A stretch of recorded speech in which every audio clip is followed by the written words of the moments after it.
श्रीराम जय जय रघुवीर समर्थ। सांडूनिया अभिमान निक्काम करी कीर्तन, श्वेद रोमांच स्फुराण तो सत्वगुण। अंतरी देवाचे ध्यान तेणे निडारले नयन, पडे देहाचे विस्मरण तो सत्वगुण। हरिकथेची अतिप्रीती सर्वथा नये विकृती, आदिक प्रेमा आदि अंती तो सत्वगुण। मुखी नाम हाती टाळी नाचत बोले ब्रिदावळी, घेऊन लावी पाय धुळी तो सत्वगुण। देहाभिमान गळे विषयी वैराग्य प्रबळे, मिथ्या माया ऐसे कळे तो सत्वगुण। काही करावा उपाये संसारी गुंतवून काये, उकलवी ऐसे हृदये तो सत्वगुण। संसारासी त्रासे मन काही करावे भजन, ऐसे मनी उठे ज्ञान तो सत्वगुण। असता आपले आश्रमी अत्यादरे नित्यनेमी, सदा प्रीती लागे रामी तो सत्वगुण। सकळांचा आला वीट परमार्थी जो निकट, आघाती उपजे धारिष्ट तो सत्वगुण।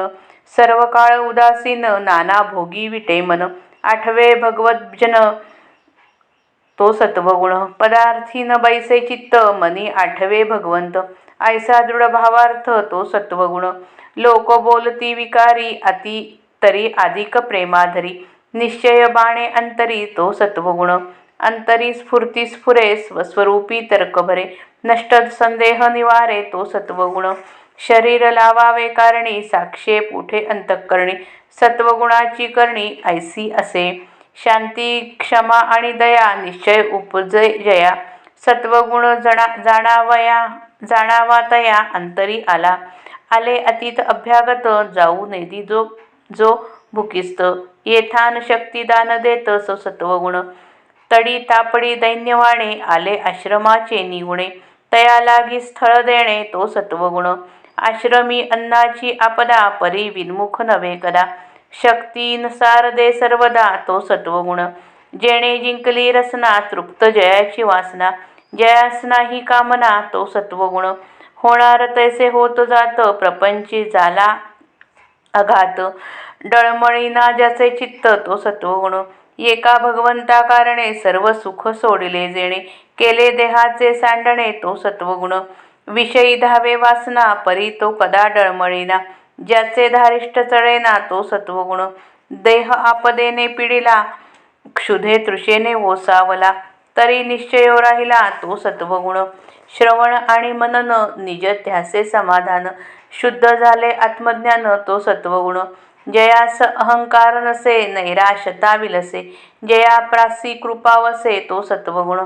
सकळांसी नम्र बोले मर्यादा धरून चाले, सर्वजन तोषविले तो सत्वगुण। सकळ जनासी अर्जव नाही विरोधास ठाव, परोपकारी वेची जीव तो सत्वगुण। अपकार्याहून जीवी परकार्य सिद्धी करावी, मरोन कीर्ती उरवावी तो सत्वगुण। पराव्याचे दोष गुण दृष्टीस देखे आपण, समुद्राऐसी साठवण तो सत्वगुण। नीच उत्तर सहाणे प्रत्युत्तर न देणे, आला क्रोध सावरणे तो सत्वगुण। अन्याये विण गांजिती नाना परी पीडा करीती, तितकेही साठवी चित्ती तो सत्वगुण। शरीर घिस सहाणे दुर्जनासी मिळवून जाणे, निंदकास उपकार करणे तो सत्वगुण। मन भलतीकडे धावे ते विवेके आवरावे, इंद्रिये दमन करावे तो सत्वगुण। सत्क्रिया आचरावी असक्त क्रिया त्यागावी, वाट भक्तीची धरावी तो सत्वगुण। जया आवडे प्रातस्नान आवडे पुराण श्रवण, नाना मंत्री देवतार्चन तो करी तो सत्वगुण। पर्वकाळी अतिसादर वसंत पूजेस तत्पर, जयंत्याची प्रीती थोर तो सत्वगुण। विदेसी मेले मरणे तयास संस्कार देणे, अथवा सादर होणे तो सत्वगुण। कोणी एकासी मारी तयास जाऊन वारी, जीवबंधन मुक्त करी तो सत्वगुण। लिंगे लाखोली अभिशेष नामस्मरणी विश्वास, देवदर्शनी अवकाश तो सत्वगुण। संत देखोनी धावे परम सुख हेलावे, नमस्कारी सर्व भावे तो सत्वगुण। संत कृपा होय जयास तेणे उद्धरिला वंश, तो ईश्वराचा अंश सत्वगुणे।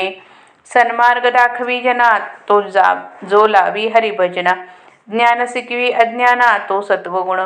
आवडे पुण्य संस्कार प्रदक्षिणा नमस्कार, जया राहे पाठांतर तो सत्वगुण, भक्तीचा हव्यास भारी ग्रंथ सामग्री जो करी, धातू मूर्ती नानापरी पूजी तो सत्वगुण, जळफळीत उपकरणे माळा गवाळी आसने, पवित्रे सोज्वळे वसने तो सत्वगुण, परपिडेचे वाहे दुःख परसंतोषाचे सुख, वैराग्य देखोन हरिख मानी तो सत्वगुण, परभूषणे भूषण परदूषणे दूषण, परदुःखे सिणे जाण तो सत्वगुण, आता असो हे बहुत देवी देवी धर्मी ज्याचे चित्त, भजे कामना रहित तो सत्वगुण, ऐसा हा सत्वगुण सात्विक संसार सागरी तारक, जेणे उपजे विवेक ज्ञानमार्गाचा, सत्वगुणे भगवत भक्ती सत्वगुणे ज्ञानप्राप्ती, सत्वगुणे सायोज्य मुक्ती पावी जेते, ऐसी सत्वगुणाची स्थिती स्वल्प बोलिले यथामती, सावध होऊन श्रोती पुढे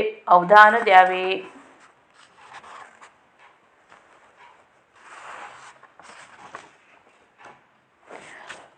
जो अभिमान सोडतो व अत्यंत निष्काम वृत्तीने कीर्तन करतो आणि कीर्तन करताना घाम रोमांच वगैरे सात्विक भाव ज्याच्या अंगावर उमटतात तो सत्वगुण होय. जो अंतर्यामी देवाचे ध्यान करतो आणि त्यामुळे ज्याचे डोळे अश्रूंनी भरून येतात व त्या प्रेमामध्ये ज्याला स्वतःच्या देहाचे विस्मरण घडते तो सत्वगुण होय. स्वतःचे विस्मरण होणे ही साधना बरोबर चालल्याची खूण आहे. भगवंताचे स्मरण अधिकाधिक स्थिर होऊन त्याच्या प्रेमाचा उत्कर्ष होऊ लागला की वैराग्याला जोर चढतो, भोगांचा वीट येतो आणि दृश्यातून मन निवृत्त होते. याचे वर्णन ऐकावे. ज्याला भगवंताच्या सगुण चरित्राची फार गोडी असते त्या प्रेमामध्ये कधीही बिघाड उत्पन्न होत नाही आणि भगवंताचे प्रेम आरंभापासून शेवटपर्यंत जास्त वाढतच जाते तो सत्वगुण होय. जो बुखाने भगवंताचे नाम गातो, हाताने टाळ्या वाजवतो, नाचत नाचत भगवंताची ब्रीदे म्हणतो आणि भक्तांची पायधूळ घेऊन आपल्या कपाळी लावतो तो सत्वगुण होय. ज्याचा देहाचा अभिमान क्षीण होऊ लागतो, दृश्याबद्दलचे वैराग्य जोराने वाढू लागते, मायेचा पसारा भ्रमात्मक आहे असे कळू लागते तो सत्वगुण होय.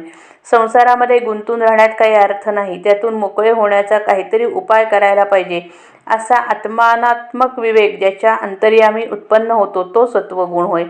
संसाराच्या कटकटीने ज्याचे मन त्रासते आणि त्यामुळे काहीतरी उपासना करावी असा परमार्थ विचार मनात उत्पन्न होतो तो सत्वगुण होय. ब्रह्मचारी असो किंवा गृहस्थ असो, ज्या आश्रमात तो असतो त्यात अति आदराने नित्यनेमांचे पालन करतो, परंतु सदैव त्याचे मन भगवंताच्या प्रेमामध्ये गुंतलेले राहते तो सत्वगुण होय. ज्याला भगवंतापासून इतर सर्व गोष्टींचा वीट येतो, जो परमार्थ अत्यंत जवळ करतो, आपलासा करतो आणि संकट आले असता त्यास शांतपणे तोंड देण्याचे धैर्य ज्याच्या ठिकाणी उत्पन्न होते तो सत्वगुण होय. जो सदा सर्व काळ अनासक्त असतो, म्हणजे कशात गुंतलेला नसतो, नाना प्रकारच्या देहसुखांना ज्याचे मन विटलेले किंवा कंटाळलेले असते, ज्याला सारखी पुन्हा पुन्हा भगवंताची आठवण होते तो सत्वगुण होय. कोणत्याही दृश्य वस्तूवर ज्याचे मन अडकत नाही, मनामध्ये भगवंताचे स्मरण सतत चाललेले असते, अशी ज्याची पक्की निश्चल निष्ठा असते तो सत्वगुण होय.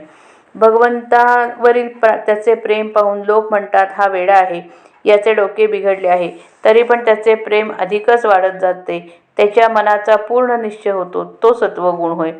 सत्वगुणात प्रतिभा जागृत होते, बुद्धी आत्मप्रकाशाने भरून जाते, शांती क्षमा व दया हे दिव्य सद्गुण अंतःकरणात स्थिर होतात, वासना शांत होते, रसना ताब्यात येते, तात्पर्य स्वरूप साक्षात्कार होण्यास लागणारी पूर्वतयारी हाती येते, अंतर्यामी स्फूर्ती जागी होते, आत्मस्वरूपाच्या विचारांनी बुद्धी भरून जाते, वाईट संशय आपोआप नाहीसे होतात तो सत्वगुण होय.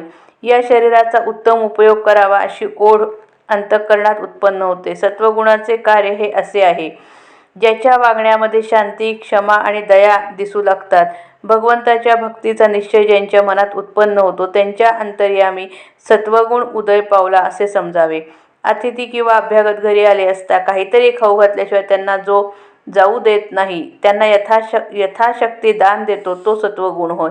बैरागी गोसावी किंवा कोणी दुःखी दरिद्री माणूस आश्रयासाठी आला तर गृहस्थाश्रमाचे कर्तव्य म्हणून जो त्यांना आश्रय देतो तो सत्वगुण होय.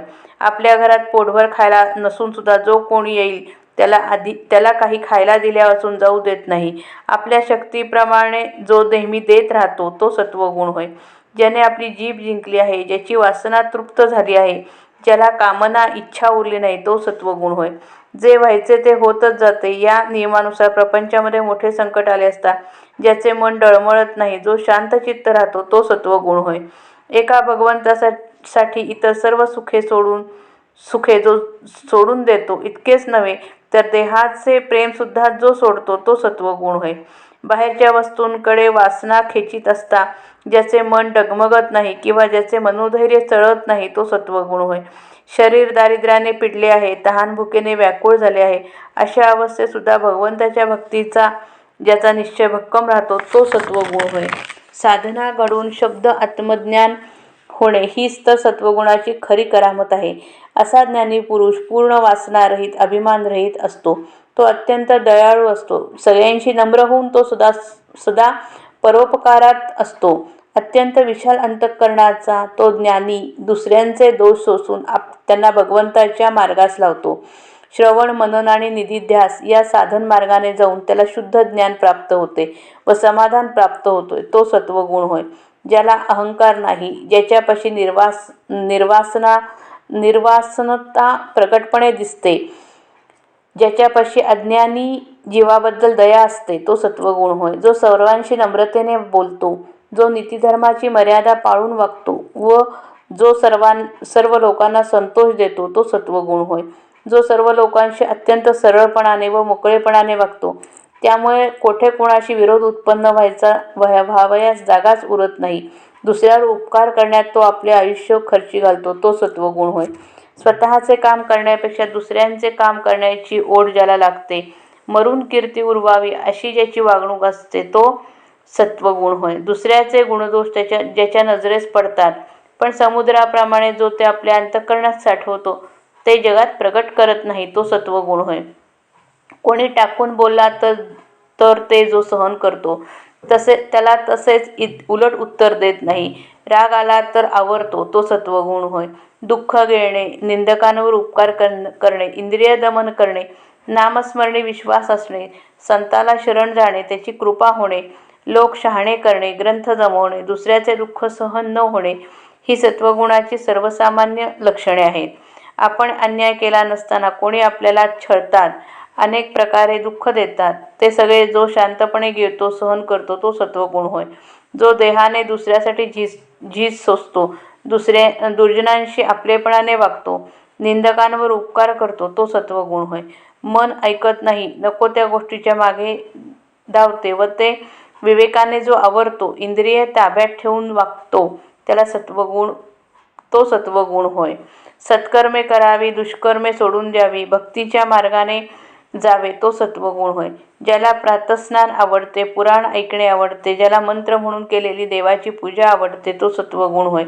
ज्याला पर्वकाळांबद्दल मोठा आदर असतो, वसंत पूजेची फार आवड असते आणि देवाच्या जन्मोत्सवाबद्दल अतिप्रेम असते, तो सत्वगुण होय. कोणी बेवारस परदेशी माणूस मेला तर जो त्याचा अग्निसंस्कार करतो किंवा त्या संस्काराला हजर राहतो, तो सत्वगुण होय. एक इसम दुसऱ्याला मारहाण करीत असेल तर मध्ये पडून जो मारामारी थांबवतो, अडकलेल्या लोकांना सोडवतो, तो सत्वगुण होय. लिंगार्चन करणे, लाखोली वाहणे, अभिषेक करणे, नामस्मरणावर श्रद्धा असणे, काही करून देवदर्शनासाठी वेळ काढणे म्हणजे सत्वगुण होय. संत बघितल्याबरोबर चटदिशी त्याच्याजवळ जातो, त्याच्या दर्शनाने आनंदाने भरून जातो आणि अगदी मनापासून त्याला नमस्कार करतो, तो सत्वगुण होय. संतांची कृपा ज्याच्यावर होते त्याने आपल्या वंशाचा उद्धार केला असे समजावे. सत्वगुणामुळे त्याच्या ठिकाणी ईश्वराचा अंश अधिक असतो. जो लोकांना सन्मार्ग दाखवतो, त्यांना भगवंताच्या भक्तीला लावतो, अज्ञानी लोकांना ज्ञान शिकवतो, तो सत्वगुण होय. ज्याला पुण्यसंस्कार, देवप्रदक्षिणा आणि देवास नमस्कार या गोष्टी आवडतात, ज्याच्यापाशी पाठांतर असते, तो सत्वगुण होय. ज्याला भक्तीची फार उत्कट इच्छा असते, जो ग्रंथसंग्रह करतो, जो अनेक प्रकारच्या धातू मूर्तीची पूजा आवडीने करतो, तो सत्वगुण होय. देवपूजेची स्वच्छ चकचकीत भांडी, जपाच्या माळा, गोमुखी आसने, पवित्र स्वच्छ वस्त्रे ज्याला आवडतात, तो सत्वगुण होय. दुसऱ्याला दुःख झाले की ज्याला दुःख होते, दुसऱ्याला संतोष झाला की ज्याला सुख वाटते, वैराग्य पाहून ज्याला आनंद होतो तो सत्वगुण होय. जो दुसऱ्याचे भूषण ते आपले भूषण व व दूषण ते आपले दूषण मानतो, दुसऱ्याच्या दुःखाने जो स्वतः कष्ट होतो तो सत्वगुण होय. आता फक्त 3 ओव्यात संबंध समासाचा सारांश सांगतात. विस्ताराने सांगितलेले सत्वगुणाचे लक्षण आता पुरे. थोडक्यात सांगतो की देवाची आणि धर्माची ज्याला मनापासून आवड आहे, ज्याचे चित्त देवात आणि धर्मात रमते आणि इच्छा न ठेवता जो भगवंताची भक्ती करतो तो सत्वगुण होय. सात्विक माणसाच्या अंगी आढळणारा हा सत्वगुण संसार सागरातून तारणारा आहे. त्याने ज्ञानमार्गातील आत्मानात्मविवेक उत्पन्न होतो. सत्वगुणाने भगवंताची भक्ती घडते. सत्वगुणाने ज्ञानाची प्राप्ती होते. मनुष्य आत्मज्ञानी होतो. सत्वगुणाने सायुज्य मुक्ती मिळते. अशी सत्वगुणाची अवस्था थोडक्यात माझ्या बुद्धीप्रमाणे मी सांगितली. श्रोत्यांनी सावध व्हावे व पुढील समासाकडे लक्ष द्यावे. जय जय रघुवीर समर्थ श्रीराम.